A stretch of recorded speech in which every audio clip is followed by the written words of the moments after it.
नहमदुहु व नसल्ली अला रसूलिहिल करीम। एक सवाल हमारे पास था कि ये जो दुकानदार होते हैं ये लॉटरियां रखते हैं, यानी बच्चों के लिए लॉटरियां रखते हैं और उनसे कोई चीज़ निकलती है और बाज़ का उन लॉटरी से कोई चीज़ नहीं निकलती, बच्चे वो चीज़ ले लेते हैं और वो समझते हैं कि इसमें के अंदर कोई चीज़ है।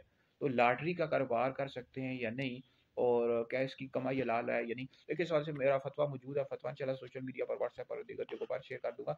देखिए, खरीदो फरोख्त के जो मसाइल हैं ये लाजमी मुताला करें, और इस हवाले से याद रखिए कि खरीदो फरोख्त के लिए ये ज़रूरी है कि जो चीज़ भी आप खरीद रहे हैं या यानी खरीद रहे हैं, वो चीज़ मालूम होनी चाहिए, मजहूल नहीं होनी चाहिए। और पता भी नहीं होता कि लॉटरी के अंदर कोई चीज़ है या नहीं है। तो लिहाजा ये है कि ये जो लॉटरी है इसका कारोबार नहीं कर सकते, इसके लिए जो कमाई होगी ये भी हलाल नहीं है। अल्लाह रब्बुल इज़्ज़त कुरान मजीद पारा नंबर सूरतुल बकरा में इरशाद रब्बानी है, वला तअकुलू अमवालकुम बैनकुम बिल बातिल, और आपस में एक दूसरे का माल नाहक न खाओ। तो माल नाहक खाने से मुराद यही होता है, जैसे लोग जो रिश्वत लेते हैं, इस तरह जुआ और इस तरह जो हराम माल कमाते हैं, ये सब माल हक में आ जाता है।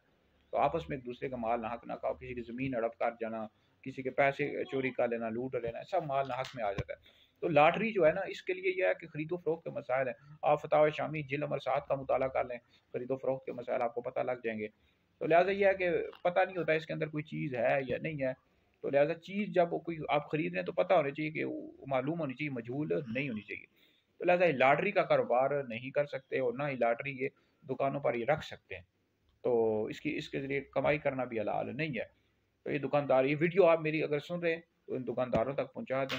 वीडियो सुने, दीगर लोगों तक पहुँचे, आप लोगों के लिए बहुत बड़ा सदका जरिया है।